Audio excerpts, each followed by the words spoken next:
What happens when you take a love of food, a passion for culture, and a deep knowledge of cannabis and you toss them into one big cauldron? You get Bite Me, the podcast that explores the intersection of food, culture, and cannabis and helps cooks make great edibles at home. I am your host, Margaret, a certified gangier, a TCI certified cannabis educator, and I believe your kitchen is the best dispensary you'll ever have.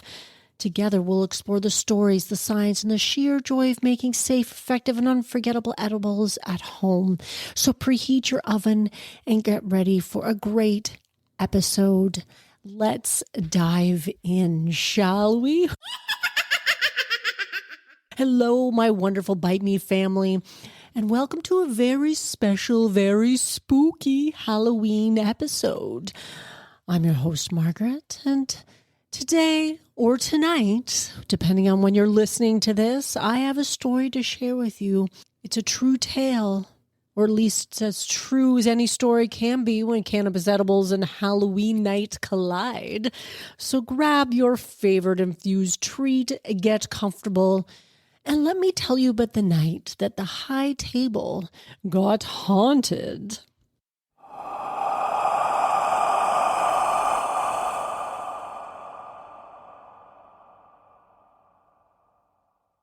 It was Halloween night, just last year. I had organized a virtual Halloween party for the Bite Me Cannabis Club, and the turnout was incredible. My kitchen was decorated with cobwebs and spiders, and black lights were on, and my laptop screen was filled with the smiling faces of our community members, each one broadcasting from their own festively decorated kitchen. There were members from Australia waving enthusiastically at their cameras, backgrounds adorned with dangling bats. There were members from the USA wearing magnificent witches' hats, already stirring something mysterious in a large mixing bowl. There were some from Canada, carefully arranging ghost-shaped cookie cutters on the counter, a cheerful skeleton prop peering over shoulders. The energy was electric. Everyone was showing off their costumes, their decorations, and most importantly, the edibles they were planning to make that evening. Someone announced that she was making a witch's brew brownies with dark chocolate, espresso, and a sativa-dominant infusion. Another was tackling a ginger snap cookie recipe, which they'd renamed Ginger Dead Men for the occasion. The chat was flying with recipes, tips, and plenty of laughter. And that's when I heard it. A quiet notification sound. Someone new had joined the waiting room. I glanced at the name. Shadow Weaver. Now, we get new members joining our events all the time, so I didn't think much of it. I clicked to admit them to the call, and a new black square appeared on the screen. And the camera was off, and the microphone muted, and for a moment nothing happened. Then a message appeared in the chat, typed in an elegant, almost old-fashioned font. An honor to be here. The energy is potent tonight. Someone typed back a cheerful welcome, encouraging them to turn on their camera and join in the fun. But Shadow Weaver remained silent, their square stubbornly black. A few seconds later, another message appeared. I have a recipe to share. For the occasion, they're called ghostly gummies. Well, that got everyone's attention. A new recipe is always exciting, especially one with such a perfectly spooky name. I encouraged Shadow Weaver to share the details, and what followed was unusual, to say the least. The recipe they described was something out of a fairy tale. Moon-ripened blackberries, a whisper of vanilla, a cup of spring water gathered under a full moon, and my personal favorite, a pinch of midnight air. Someone joked that she was fresh out of midnight air and asked if extra cinnamon would work. We all laughed, but Shadow Weaver seemed completely serious. They continued to post cryptic, poetic instructions in the chat, each one more mysterious than the last. Now, I'm all for creativity in the kitchen, but I'm also practical. So I suggested we adapt the recipe to something we could actually make with ingredients from our pantries. Store-bought blackberries instead of moon-ripened ones. Tap water instead of spring water collected under a full moon. And we'd skip the midnight air entirely, thank you very much. But here's the thing. Shadow Weaver kept chiming in with their strange advice, and somehow it added this wonderful theatrical layer to the whole experience. They told us to stir counterclockwise to undo the day's worries, to fold in the gelatin slowly, like a secret being whispered. And they insisted the infusion should be from a cultivar that encouraged perception, whatever that meant. We all decided to make the gummies together. We melted our gelatin, infused our oils, and mixed in the blackberry puree. The mixture turned this gorgeous deep purple color, almost glowing under our kitchen lights. We poured it into ghost-shaped molds and popped them into our freezers to set. We waited. While we waited, we continued chatting, sharing stories about our favorite Halloween memories and the best edibles we'd ever made. Shadow Weaver remained quiet, their black square a silent presence among our lively faces. It was a little eerie, I'll admit, but in a fun Halloween-appropriate way. After about 20 minutes, the gummies were ready. I pulled mine out of the freezer, and they looked perfect, translucent, purple, and shimmering in the light. The others all showed off their batches, too. On the count of 3, we each popped a ghostly gummy into our mouths. The flavor was incredible, sweet and tart, and just a hint of vanilla and that familiar earthy undertone of cannabis. And then something strange began to happen. Susie was the first to notice. She suddenly stopped mid-sentence and looked around her kitchen. Her eyes widened. "Wait," she said. "It's all gone cold all of a sudden. Anyone else feel that?" I hadn't noticed anything in my own kitchen. But then John chimed in, "Yeah, I've got goosebumps. And do you hear that?" Through my headphones, I could hear it too. A faint, soft whispering like the rustling of dry leaves. But it wasn't coming from the call. It sounded like it was in the room with us. That's when Shadow Weaver sent another message. "The veil is thin on Halloween. The gummies don't create. They simply help you see what's always been there." A chill ran down my spine, but it was the good kind, the exhilarating Halloween night kind. And then Samantha gasped, "Margaret, you're not going to believe this. Look at my webcam."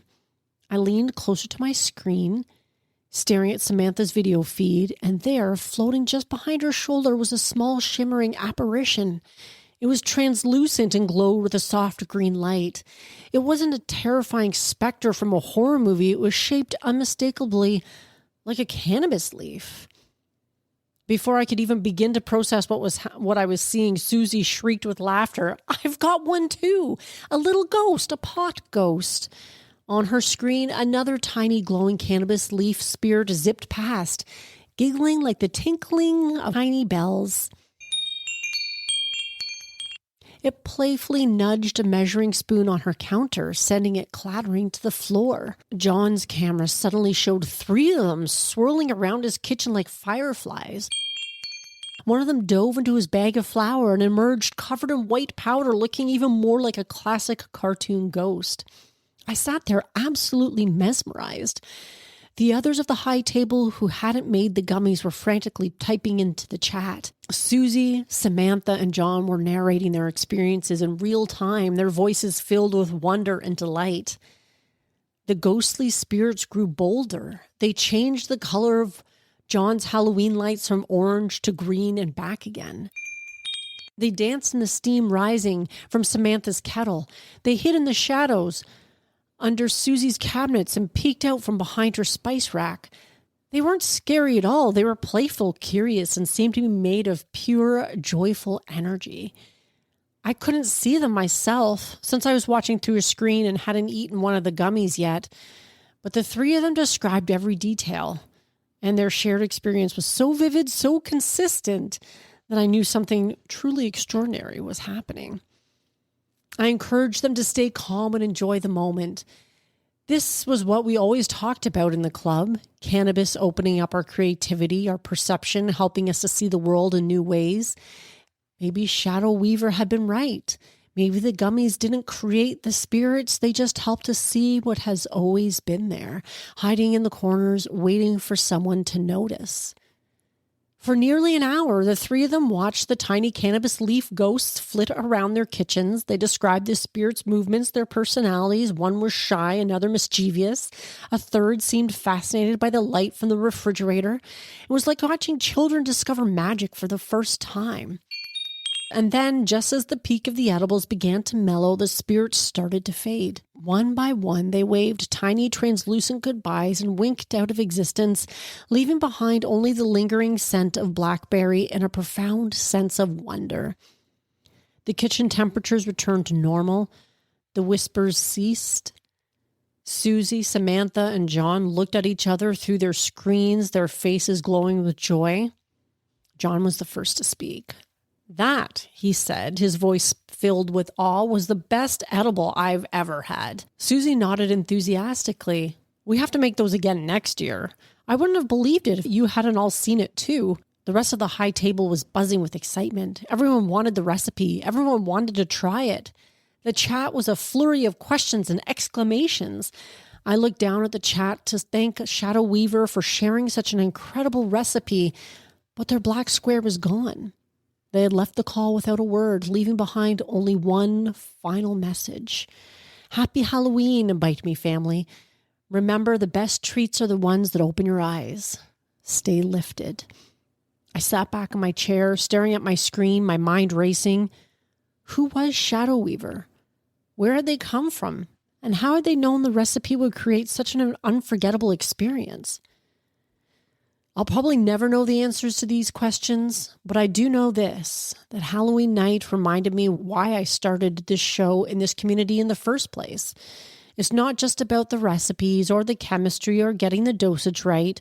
It's about the connection, the shared experiences, the magic that happens when we come together, even across thousands of miles, to explore the incredible plant and all the ways it can open our hearts, our minds. As I said goodbye and started shutting down the call, I noticed something on my own kitchen counter.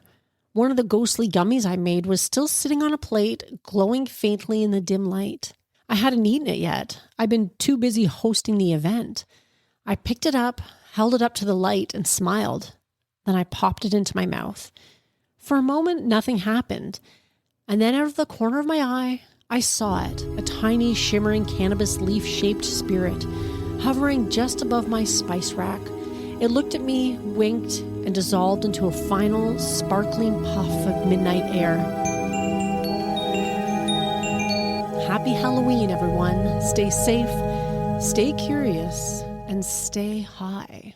Hey, edibles lovers, ready to wear your cannabis passion on your sleeve, literally? Then it's time to check out bitemepodcast.shop, the official merch shop for Bite Me, the show about edibles. We've got gear that's as high quality as your homemade brownies. Think cozy hoodies, cheeky mugs, and apparel that says, yes, I brought the snacks, and yes, they're infused. Whether your team, I make my own, or I just like to eat them, there's something for every edibles enthusiast. And each purchase helps support the podcast and keeps me, your host, Margaret, well supplied with chocolate, weed, and Wi-Fi. So if you want to rep your love for edibles with style and sass, head over to bitemepodcast.shop. Grab something for yourself or the infused foodie in your life, because getting baked is fun, but doing it in a Bite Me hoodie, iconic.